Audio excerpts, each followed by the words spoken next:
ذرا بہتر روزگار ہو جائے تو پھر شادی کر دیں گے. بہتر روزگار, انکم گروپ ذرا بڑھ جائے تو شادی کر دیں گے. اب انکم کا شادی سے کیا لینا مجھے سمجھ میں نہیں آ رہا. اور انکم کم ہونے سے کیا نظروں میں کنٹرول خود بخود ہو جاتا؟ اور انکم کم ہونے سے کیا انسانی جنسی خواہشات خود بخود کنٹرول میں آ جاتی؟ مجھے بتاؤ.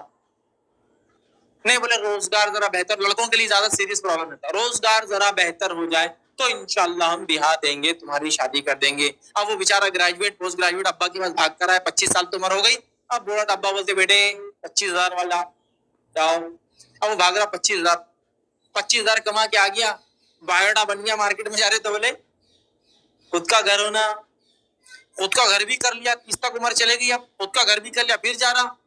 تو کون سے لوکیلٹی میں گھر ہے یہ بھی تو مانا رکھتا نا, تو کہیں بھی لے کے آ جائے گا, تھوڑی کوئی دیں گے. اب لوکیلٹی بھی ہونا, کرائٹیریا تو ختم ہو ہی نہیں رہا. لوکیلٹی نہ ہونا, اب وہ لوکیلٹی میں گھر بنانے کے چکر میں جا رہا ہے.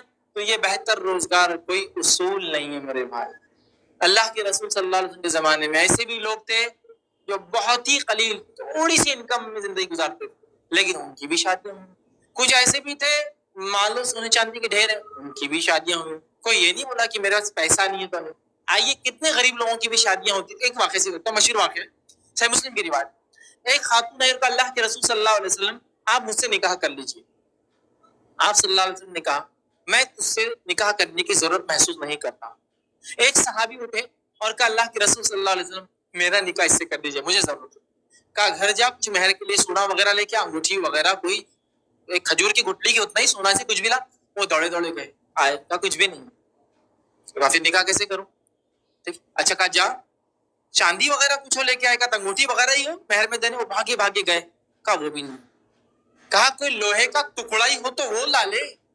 وہ گئے, کہا لوہے کا بھی کچھ. تو کہا کیا ہے پھر تیرے پاس؟ تو کہا ایک چادر ہے. تو کہا پھر وہ لا لے. تو کہا وہ تو باندھا ہوا ہوں. تو کہا ایک چادر ہے صرف تیرے پاس, کچھ بھی نہیں گھر میں؟ تو کہا ایک لوہے کا ٹکڑا بھی نہیں دینے کے لیے, ایک چادر وہی باندھا ہوں. تو کہا یہ باندھی ہوئی چادر مہر میں دیں گا تو تو کیا پہنیں گا؟ تو کہا مسئلہ تو ہے. اب وہ ناراض ہوئے, چلے گئے. شادی نہیں ہوتی اس کا مطلب. تھوڑی دیر ہوئی, آپ صلی اللہ علیہ وسلم فرمایا ارے وہ کہاں ہے وہ ابھی جو پوچھ رہا تھا شادی کے لیے؟ تو کہا اللہ کے رسول صلی اللہ علیہ وسلم. وہ تو بیچارہ مایوس ہو کے چلا گیا, اب کچھ بھی نہیں ہے, کپڑا کیا. اب بلا اس کو, پھر بلا کے وہ آئے. کہا کیا تجھے یہ صورتیں یاد ہے؟ تو کہا ہاں یہ سب مجھے یاد ہے, قرآن یاد ہے, یہ سب یاد ہے. تو کہا پھر کیا تو یہ وعدہ کرتا ہے اس کو سکھا دیں گے یہ ساری چیزیں, یہ صورتیں؟ تو کہا میں حفظ کرا دوں. تو کہا پھر میں قرآن کی ان صورتوں کے بدلے طرح سے نکاح کر دوں. اب کیا چاہیے؟ سونا نہیں ہے, چاندی نہیں ہے, لوہے کی انگوٹھی نہیں ہے. لیکن مسئلہ ہے لڑکی والوں کی بھی ڈیمانڈ ہے, لڑکے والوں بھی پریشان. چھوڑو ان ڈیمانڈ, دینداری دینداری دینداری دینداری.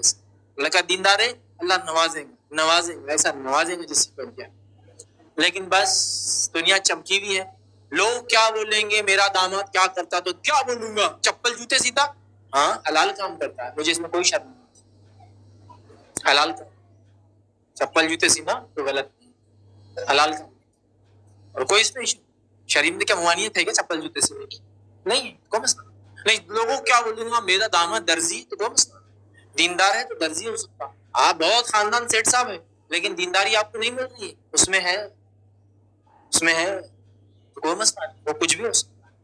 تو بہرحال بہتر روزگار یاد رکھیے یہ ترجیحات میں سے نہیں ہے, ہو تو ٹھیک, ورنہ اللہ جو دے رہا